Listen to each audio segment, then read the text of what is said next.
بسم اللہ الرحمن الرحیم۔ محمد علی وائس کا ناظرین، السلام علیکم ورحمۃ اللہ وبرکاتہ۔ حضرت امام غزالی رحمۃ اللہ علیہ سے منقول ہے، وہ فرماتے ہیں بنی کعب کے ایک تاجر کا بیان ہے۔ وہ خود اپنا حال یوں بیان کرتا ہے کہ وہ کھجوروں کا کاروبار کرتا تھا۔ ایک بار اس سلسلے میں وہ بصرہ چلا گیا۔ چند دن ٹھہرنے کے لیے اسے جگہ کی ضرورت پیش آئی۔ اتفاق سے اسے کوئی جگہ نہ ملی۔ وہ رہائش کے لیے جگہ کی تلاش میں تھا کہ اسے ایک خالی مکان کا سراغ ملا جو برسوں سے ویران تھا۔ اس مکان میں مکڑیوں کے بڑے بڑے جالے لگ رہے تھے اور مکان کی حالت بھی بہت خستہ تھی۔ اس نے لوگوں سے دریافت کیا کہ اس مکان کا مالک کون ہے۔ لوگوں نے اس کا پتہ بتایا اور ساتھ ساتھ یہ بھی کہا کہ یہ مکان برسوں سے غیر آباد ہے، اسے نہ لینا، اس میں کوئی نہیں رہ سکتا۔ جو شخص اس مکان میں رات گزارتا ہے وہ صبح کو مردہ پایا جاتا ہے۔ اس طرح کے کئی حادثے ہونے کے بعد اب اس مکان میں کسی بھی شخص کو داخل ہونے کی جرت نہیں، اسی لیے یہ مکان ویران اور غیر آباد ہے۔ تاجر مکان مالک کے پاس گیا اور مکان کے بارے میں اس نے دریافت کیا۔ مالک مکان نے کہا کہ انسانی جانیں ضائع ہو جانے کے بعد اب میں نے یہ تہیہ کر لیا ہے کہ اس مکان کو کرائے پر نہیں دوں گا۔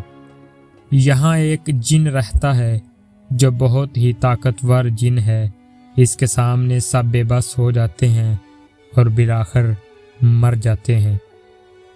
تاجر نے مالک مکان کی بہت منت کی اور کہا تم یہ مکان مجھے کرائے پر دے دو، میں اس جن سے نمٹ لوں گا اور اللہ تعالیٰ میری مدد کریں گے۔ مالک مکان نے تاجر کی منت و سماجت کے سامنے ہتھیار ڈال دیے اور مکان کی چابی اس کو دے دی۔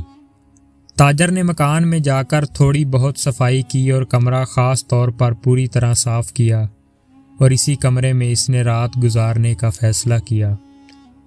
دن تو خیرت سے گزر گیا۔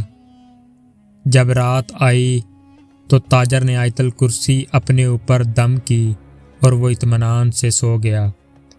درمیان شب میں تاجر کی آنکھ کھلی تو اس نے دیکھا کہ وہ کمرے میں تنہا نہیں ہے بلکہ ایک اور شخص جو انتہا سے زیادہ کالا اور بہت ہی بدھی شکل کا وہاں موجود ہے۔ اس کی آنکھیں دہکتے ہوئے انگاروں کی طرح چمک رہی تھیں۔ ہر طرف سناٹا تھا۔ تاجر نے دیکھا وہ شخص اس کی طرف بڑھ رہا ہے۔ تاجر نے فوراً بسم اللہ پڑھ کر آیت الکرسی پڑھنی شروع کی۔ جب وہ اس پر آیا حفظہما هو العلی العظیم تو جن کے منہ سے مہیب آوازیں نکلنی بند ہو گئیں۔ تاجر نے اس کلمے کو بار بار دہرانا شروع کیا۔ آخر کار وہ جن غائب ہو گیا۔ اس کے بعد تاجر سو گیا۔ جب صبح ہوئی تو تاجر نے دیکھا کہ جہاں جن کھڑا تھا وہاں ڈھیر ساری راکھ پڑی تھی۔ اتنے میں تاجر کے کانوں میں غیب سے ندا آئی، تو نے ایک بڑے اور موذی جن کو کلام الہی سے جلا کر راکھ کر دیا۔